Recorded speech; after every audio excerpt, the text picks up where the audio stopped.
Hi, and welcome to another Homezy recipe episode.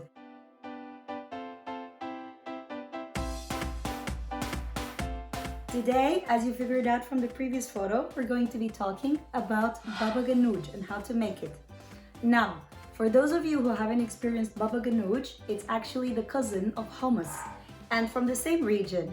There is slight difference in taste. They're both using tahini, but at the same time, I personally prefer Baba Ganoush because it has lower carbs, it tastes very aubergine, and it's just my favorite. Some of you might ask, where is the origin of Baba Ganoush? I will answer that easily, saying it's East Mediterranean. And what does the name Baba Ganoush mean? So there are two folklore stories here that we can explore. First, let's look at the meaning of Baba Ganoush. The word Baba in Arabic means dad or father, or papa if you speak French. And Ganoush means pampered or pampered. I can't think of a better word.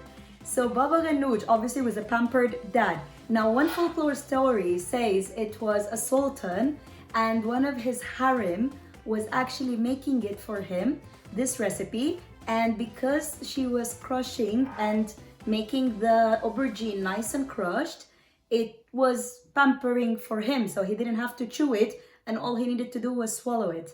While the other story says it was a lovely young lady whose dad unfortunately had no teeth at all. So she had to crush the aubergine for him, for the dad to enjoy the aubergine and be able to eat it by just swallowing it. Whichever story, I'm gonna go with the pampering one, and definitely a pampered dad or a pampered me. And we're gonna make this amazing recipe.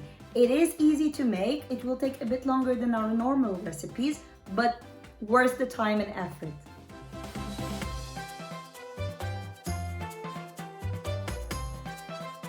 So we have the aubergines, and now I'm going to brush the aubergine. So all we did is halve the aubergines, and now we're going to smother the half side with olive oil. I'm covering it fully with olive oil. And you don't need to do that to the skin side, you just need to do it to the half side. And we will put it here on the grill.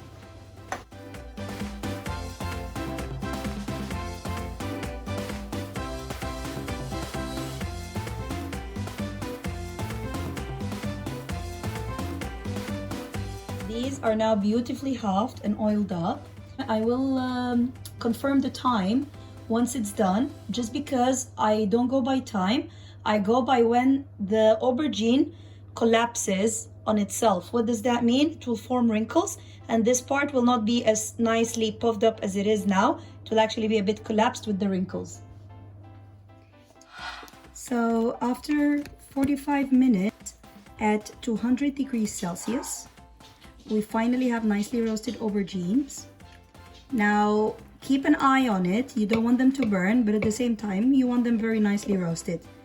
And keep an eye because different ovens can have different strengths. If you don't have the option of a grill, then you can do it as a normal oven. But at the same time, just please add smoked paprika in the end to bring that smoked flavor. We're not gonna use the skins, so we just need to take the inside of it. And I will do this for all the aubergines that we used.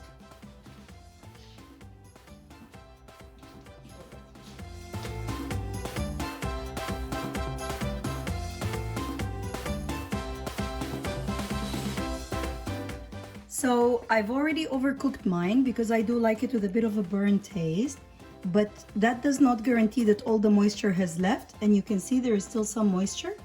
So this is where we need the siever or the drainer to come in to help us get rid of any other moisture in there. The less moisture you have, the better. That it's drained for a while, which will ensure it's nice and smooth and silky. I will move it to the plate and I will start squeezing the lemon.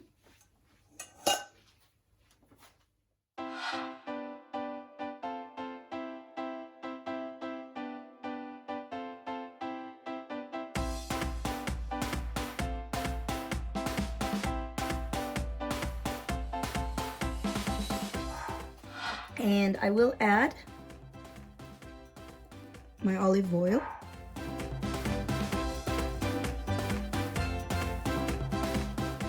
Now for the tahini.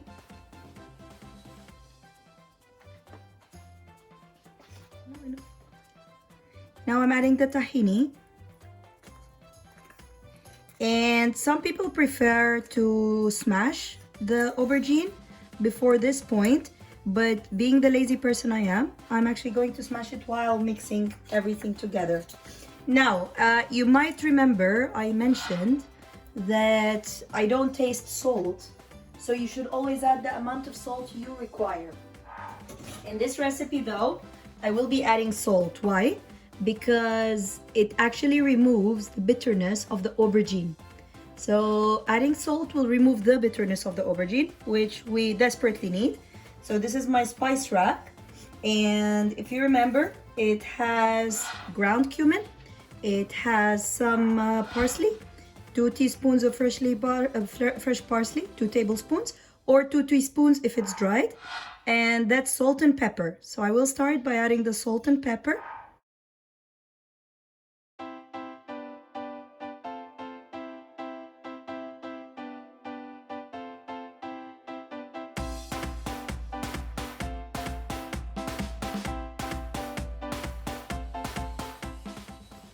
Baba Ganoush happily completed. Another mission easily done. Another recipe easily done and enjoyed. Was the recipe hard? No. Did it take long? Yes, because it takes time in the oven. But it will definitely be worth it once I get my Yummzy bread into it and start enjoying it. Enjoy the pampering, and feel free to add more tahini if you need to, more lemon. You can even add roasted paprika. It's all up to you what you want to do with your hummus and how you like to customize it. Enjoy, guys!